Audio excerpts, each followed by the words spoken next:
The king has entered the building.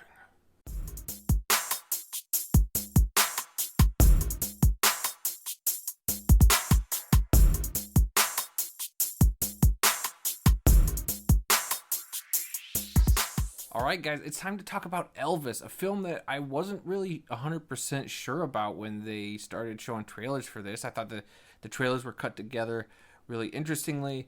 And Baz Luhrmann, the director of this film, known for doing like Moulin Rouge and several other films that have really distinct styles to him, like when he did Great Gatsby, stuff like that. That style is just all his own, and it's really interesting whenever you see a Baz Luhrmann film. And so going into this, I wasn't sure what to make of his style meshing with the story of Elvis. Not that I'm super into Elvis at all, but I mean, I've gone to Graceland before. I've got to see all that stuff, and not even being an Elvis fan, I can appreciate the history of Elvis and what Elvis did for music. And this film really encapsulates a lot of that, and I really have a different appreciation for Elvis now leaving this film.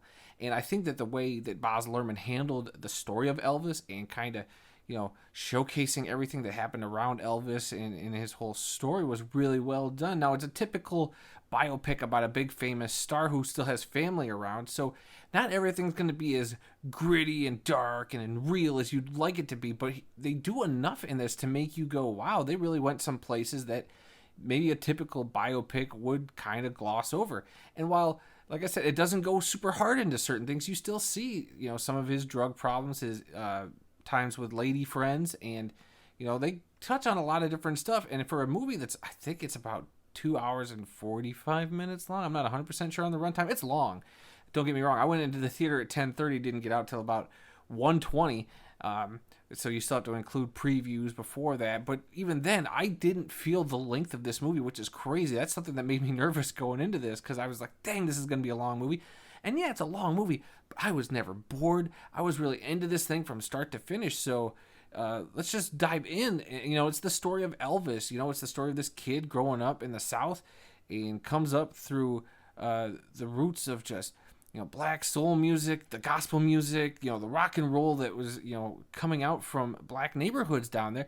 And then, him bringing it to the mainstream, essentially. And it was really cool seeing this culture that he grew up in and how much that shaped him and defined him. And that was a big aspect of him that I guess even I didn't know about, when I even went to Graceland to do the tour and everything of his house and all that. And so it's really fascinating. He's got some really interesting beginnings, and just seeing him, getting out there in the world as an artist, and then meeting the Colonel, played by Tom Hanks, who is incredible. And we'll talk about the performances individually in a second, but I mean, so he meets the Colonel, and the Colonel essentially, takes him from local singing sensation to a global phenomenon, essentially, but there are issues even with that, because what are the Colonel's motives? They are maybe not as pure as you would think. The best interest in Elvis was, something that he might have said, but it was always kind of serving him. And so, yeah, so you get to see this interesting just journey of Elvis's life and career, and just how manipulated he kind of was because of this dude. And if you don't know that whole story, I'm still learning about it. I'm fascinated to even learn more now after seeing this. So talking about the performances, I mean, you have Austin Butler, who I've seen in stuff here and there, never really thought too much of him, but he crushes playing Elvis. I'm going to have to give it to him. It might be one of the best performances of the year, especially for a lead. I can't remember the last time I just could find zero to no, little to no flaws in a performance. Tom Hanks as the Colonel crushes it as well. His performance is just so subdued at some points, because he's got this upbeat, I'm here to help you attitude, but at the same time it's this seedy, disgusting, self-serving agenda that he's got that just makes him probably one of the greatest villains of the year, if not the last few years. And that, typically you'd see that, the best villains come from comic book movies or what have you. But no, I'm telling you, Tom Hanks plays the greatest villain we are going to see this year, maybe. It's such a great performance. Him and Austin Butler, two of the best performances I've seen in a long time. Like I said, zero to little flaw with what they brought to these characters and how they brought them to the screen. The film altogether, from the writing, it's just great writing, great visuals and storytelling here, and the editing. The editing is some of the best, if not one of the best things I've ever seen a film do. Yes, the movie is long, and normally I would knock a film down even a little bit for that. Like they could have tightened it here and there. I can't think of stuff that I would have cut, but the way that they edited things together and just kept things moving, I never once thought that something was a jarring edit, that something was, amiss when you're watching it. And you can tell when you're watching the screen and, it cuts from something to something else.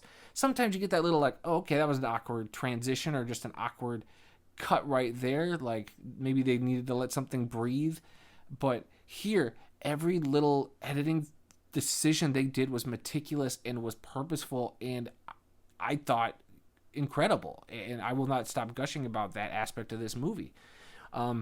Boy, I'm really the only other negatives I really have, and the music in this is fantastic. And one of the negatives I have, and it's not even a negative, it's more of a personal choice that just takes me out of the movie a little bit.